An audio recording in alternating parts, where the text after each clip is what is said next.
Msanii mkongwe wa muziki wa kizazi kipya nchini Tanzania Godfrey Tumaini maarufu kama Dudu Baya ameweka wazi msimamo wake wa kutoogopa utawala wa serikali ya Samia Suluhu Hassan wakati akitoa kauli nzito jukwaani kuhusu matibabu yake. Akizungumza kwenye tamasha kubwa la maadhimisho ya miaka 30 ya muziki wa Bongo Flava linalojulikana kama Bongo Flava at 30, mwanamuziki huyo amewataka wa mashabiki kunyoosha mikono juu kushuhudia uponyaji wake, huku akisisitiza kuwa safari yake ya kwenda nchini India kufanyiwa upasuaji mkubwa haikukubikwa na ufadhili au msaada wowote kutoka kwa serikali kuu. Dudu Baya amebainisha kuwa zoezi la upasuaji lilianza tangu saa 1 asubuhi hadi saa 10 jioni, liliongozwa na uwezo wa Mungu pekee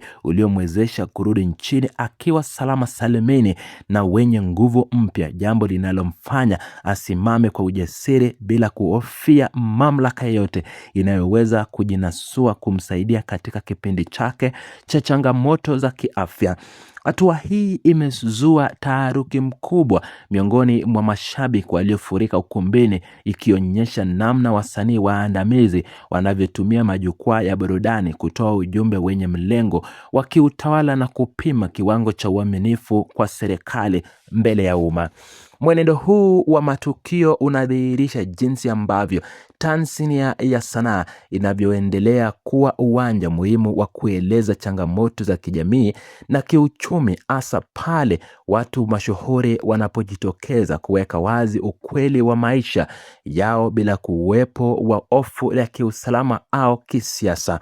Godfrey Tumaini ametoa wito kwa DJ aliyekuwa akiongoza mitambo kwa sauti kutulia ili kuruhusu ujumbe wake kuwafikia waliohudhuria kwa ufasaha, akieleza kuwa taifa la sasa la Tanzania linapaswa kutambua nafasi ya wanawake na nguvu ya mabadiliko ya kifikra yanayotokea miongoni mwa wananchi wa kawaida. Ufafanuzi huu unaonyesha kuwa gharama kubwa za matibabu nje ya nchi imekuwa zikiwakabili raia wengi, na kitendo cha msanii huyo kusimama na kukana kupokea ruzuku yoyote kinajenga picha ya jinsi mifumo vya afya na ustawi inavyopaswa kujengwa juu ya misingi ya uwazi ili kuizuia propaganda za kisiasa zinazoweza kutumiwa na mamlaka kujitafutia sifa kupitia matatizo ya watu binafsi.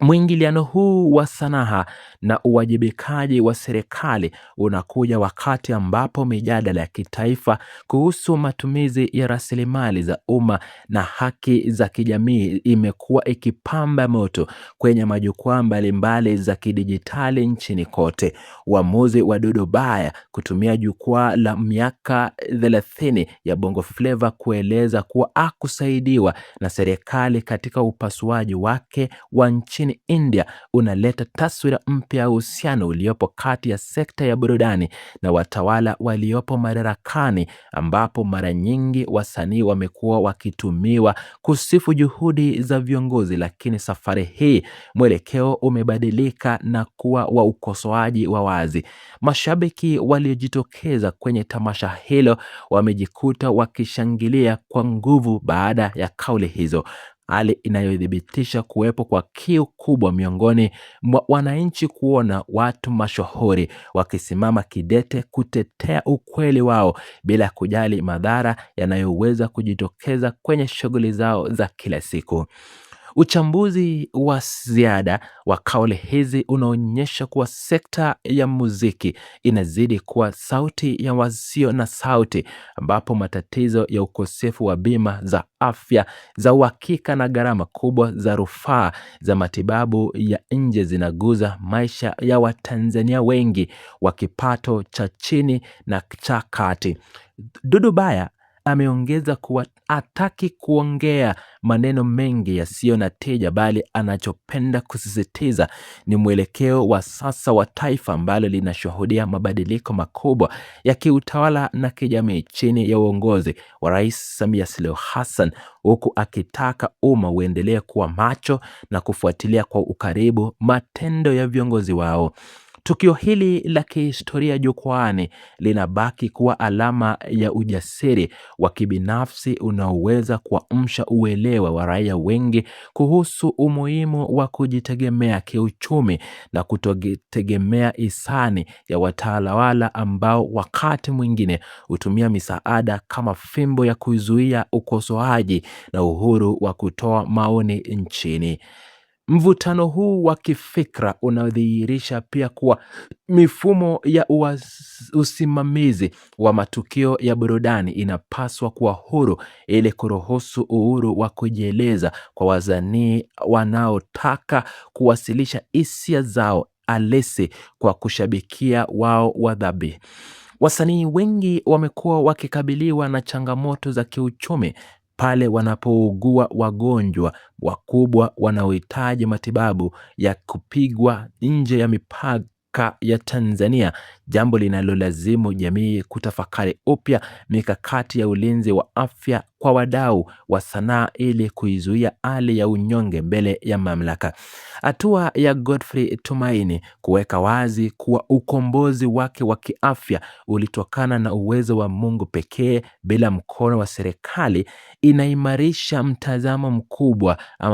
na kuwa ustawi wa mtu binafsi haupaswi kuwa mateka kwa kisiasa au chombo cha kufanyia kampeni ya vyama tawala katika chaguzi na michakato mbalimbali ya kidemokrasia.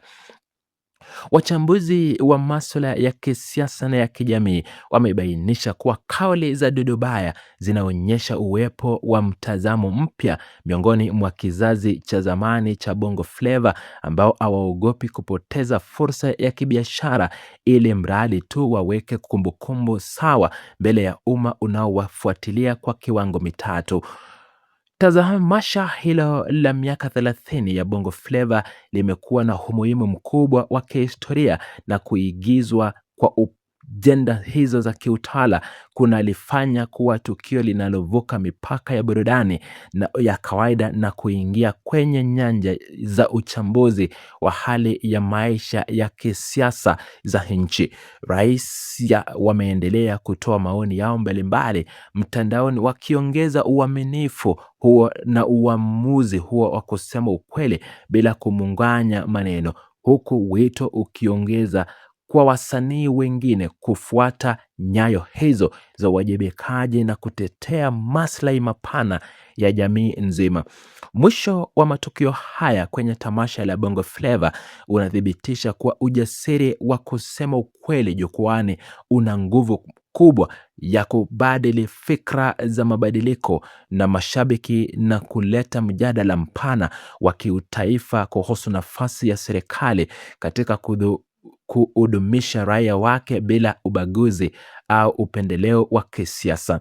Kila sekunde ya hotuba ya Dudu Baya iliguza nyoyo za waliohudhuria kwa sababu ilionyesha uhalisi wa mapambano ya kiafya aliyopitia nchini India na ushindi aliyoupata kwa msaada wa kimungu pekee, jambo linalomfanya abaki kuwa mfano wa kuigwa na wasanii anayesimamia maeneo yake hadi mwisho.